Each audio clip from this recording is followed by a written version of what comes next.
Dear students, Assalamu alaikum. It is class 7th, subject science. Our today's topic is respiration in organisms. प्यारे बच्चों, हम इस topic पर पहुंच चुके हैं, रेस्पिरेशन इन ऑर्गेनिज्म। आज हम इसके बारे में आज हमारा जो टॉपिक है वो है how do we breathe. How do we breathe, हम कैसे ब्रीथ करते हैं। Breathe means inhale and exhale process, सांस लेना, वेरी गुड, और सांस बाहर छोड़ना। Let us read. तो प्यारे बच्चों, आप भी हमारे साथ रहिए। Let us know learn about the mechanism of breathing. Normally we breathe in air through our nostrils.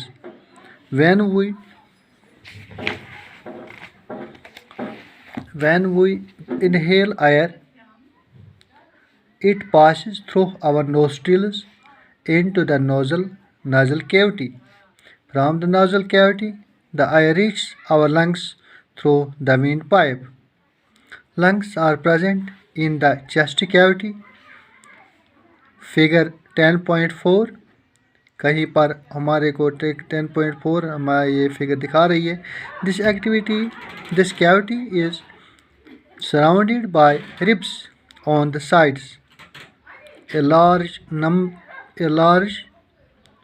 muscular sheet called diaphragm forms the floor of the chest cavity.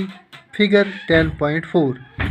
Breathing involves the movement of the diaphragm and the rib cage. During inhalation, ribs move up and outwards and diaphragm moves downwards.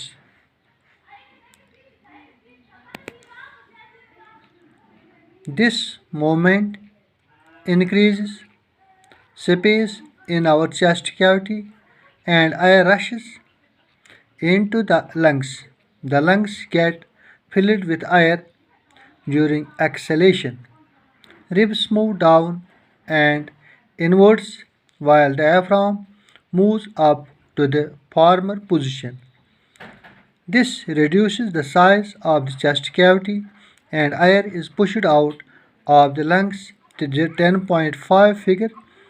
These movement in our body can felt easily.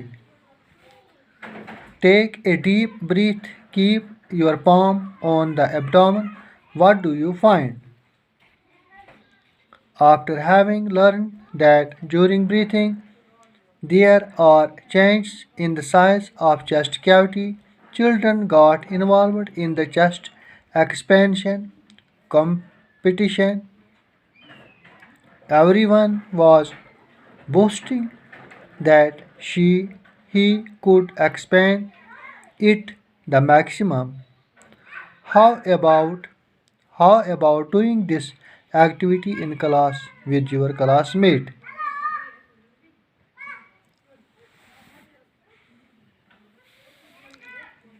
Take a deep breath. Measure the size of the chest with the measuring tape and record your observations.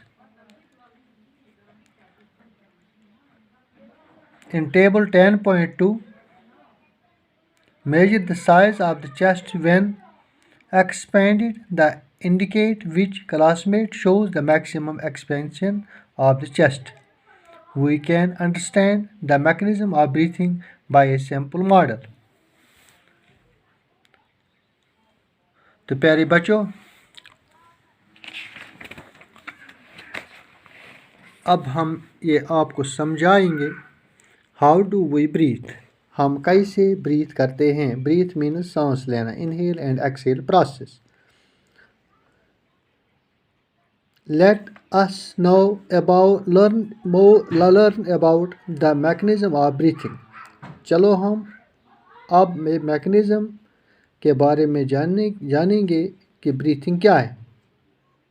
इसके मुतलिक हम जानेंगे। Normally we take in air through the nostrils.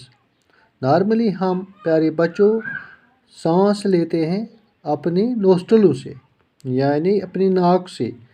जो nostrils होते हैं वहाँ से हम सांस लेते हैं। व्हेन वी इनहेल एयर, जब हम सांस लेते हैं, इनहेल करते हैं यानी अंदर सांस लेते हैं, it passes through our nostrils, ये जो एयर है ये हमारे नोस्ट्रलों से गुजरता है into the nasal cavity, nasal cavity में। From the nasal cavity, nasal cavity से the air reach our lungs, उसके बाद जो एयर होता है वो हमारे लंग्सों में आता है, हमारे फेफड़ों में आता है, थ्रू द विंड पाइप। किसके ज़रिए? विंड पाइप के ज़रिए। Very good. जो हमारी विंड पाइप होती है, यहाँ पर दो पाइपें होती है प्यारे बच्चों, एक होता है विंड पाइप और दूसरी होती है वेरी गुड फूड पाइप, जिससे गुजरता है और इस विंड पाइप से हवा गुजरती है यानी हवा की नाली। Lungs are present in the chest cavity, जो लंग्स होते हैं वो चेस्ट कैविटी में प्रेजेंट होते हैं, मौजूद होते हैं, जैसे फिगर 10.4 दिखा रहा है। ये दिखा रहा है यहाँ पर this the chest cavity, this प्यारे बच्चों यहाँ पर हम देखेंगे इस नोजल पैसेज, यहाँ से जो पैसेज है यहाँ से हवा आती है। This oral cavity, this firings and this trachea, these are the lungs, these are the lungs and these are the ribs। यहाँ पर जो हड्डियों का ढांचा नज़र आता है, उसके बाद जो रिब्स इसके अंदर जो होता है वो लंग्स होता है। तो ऊपर से इसको मतलब ये प्रोटेक्शन किसने की है? रिब्स ने। Very good. तो ये है डायफ्राम। ड्यूरिंग इनहेल कहाँ पर हम पहुँच गए? This cavity is surrounded by ribs. तो ये जो कैविटी होती है ये लंग्स होती है, या ये कैविटी चेस्ट कैविटी होती है, ये सराउंडेड बाय रिब्स होती है, यानी रिब्स में सराउंड होती है, यानी इसमें सराउंड इसके इर्द गिर्द जो होते हैं ये रिब्स होते हैं, यानी इनमें लंग्स होती है। लंग्स जो मतलब ऊपर से जो प्रोटेक्शन होती है वो रिब्स होती है। So because the lungs are the very delicate organ. A large muscular sheet called diaphragm forms the floor of the chest cavity। A large muscular sheet, this is the large muscular, this is called the diaphragm। The floor of the chest cavity 10.4, यहाँ पर 10.4 ये figure दिखा रही है प्यारे बच्चों हमारे को। Breathing involves the movement of diaphragm and the rib cage. जो ब्रीथिंग है वो इन्वॉल्व होती है, breathing involve the movement of the diaphragm, इस डायफ्राम के मूवमेंट से एंड द रिब केज के मूवमेंट से ब्रीथिंग इन्वॉल्व होती है। ड्यूरिंग इनहेलेशन, जब हम सांस लेते हैं, अंदर सांस लेते हैं, इनहेलेशन करते हैं, इसके दौरान ribs move up and ribs move up, जो हमारे जो रिब्स होते हैं वो मूव होती है अप, यानी हमारी चेस्ट एक्सपेंड होती है, बढ़ जाती है जब हम अंदर सांस लेते हैं। एंड डायफ्राम मूव डाउन, तो डायफ्राम डाउन होती है यहाँ पर। This moment increases the space of the chest cavity, इस मोमेंट से जो स्पेस होती है चेस्ट कैविटी में इंक्रीज होती है, यानी बढ़ जाती है। And air rushes into the lungs, तो एयर यहाँ पर लंग्स में चला जाता है। The lungs get filled with air, इस तरह से जो हमारे लंग्स होते हैं वो हवा से भर जाते हैं। ड्यूरिंग एक्सहेलेशन, जब हम वापस सांस छोड़ते हैं, बाहर सांस छोड़ते हैं, ribs move down and inwards, तो जो हमारे रिब्स है वो मूव डाउन होती है, यानी इनहेलेशन से मूव अप होती है, इंक्रीज होते हैं, जब एक्सहेलेशन करते हैं तो रिब्स डाउन होती है, inwards. While diaphragm moves up to the former position, तो डायफ्राम जो होते हैं वो फॉर्मर पोजीशन पर आते हैं। This reduces the size of the chest cavity, इस तरह से चेस्ट कैविटी के जो साइज होता है वो रिड्यूस होता है, कम होता है। And the air is pushed out of the lungs, इस तरह से हवा लंग्सों के जरिए बाहर आता है। These moment in our body can be felt easily, आराम से हम अपने बॉडी में यह हरकतें आराम से महसूस कर सकते हैं। टेक ए डीप ब्रीथ, प्यारे बच्चों अगर आप भी सांस लेते हैं, लंबा सांस लेते हैं, keep your palm on the abdomen, अपने एब्डोमेन पर, अपने पीठ पर या अपने चेस्ट पर, म्यादी पर हाथ रखें। व्हाट डू यू फाइंड, तो आप क्या देखते हो जब हम डीप ब्रीथ करते हैं?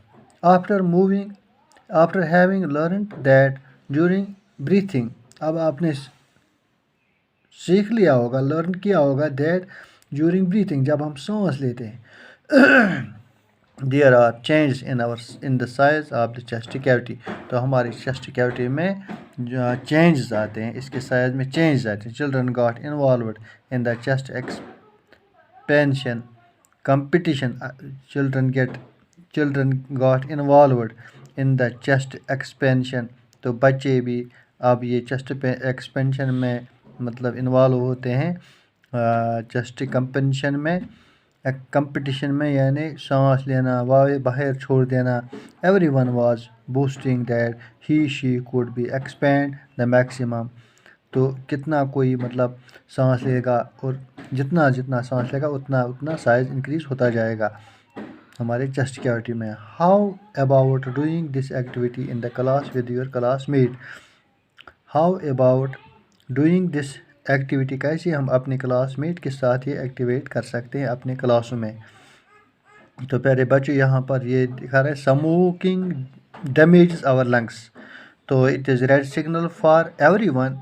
प्यारे बच्चों, यहाँ पर अच्छी बात यहाँ पर आई है, स्मोकिंग डैमेज आवर लंग्स। अगर हम कोई स्मोक करता होगा, प्यारे बच्चों आप में से कोई एल्डर घर में कोई स्मोकिंग करता हो तो उसको कहें कि स्मोकिंग डैमेज आवर लंग्स, हमारे जो लंग्स होते हैं, फेफड़े होते हैं, स्मोकिंग से वो डैमेज होते हैं, यानी ख़राब होते हैं, तबाह होते हैं। Smoking is also linked to cancer, तो स्मोकिंग से कैंसर भी होता है, तो इट मस्ट बी अवॉइडेड, लिहाजा ये स्मोकिंग अवॉइड करना चाहिए। किसी को भी बताएं कि स्मोकिंग नहीं करनी चाहिए। तो इसके बाद प्यारे बच्चों आता है टेक इट, एक्टिविटी 10.4 यहाँ पर आए हैं,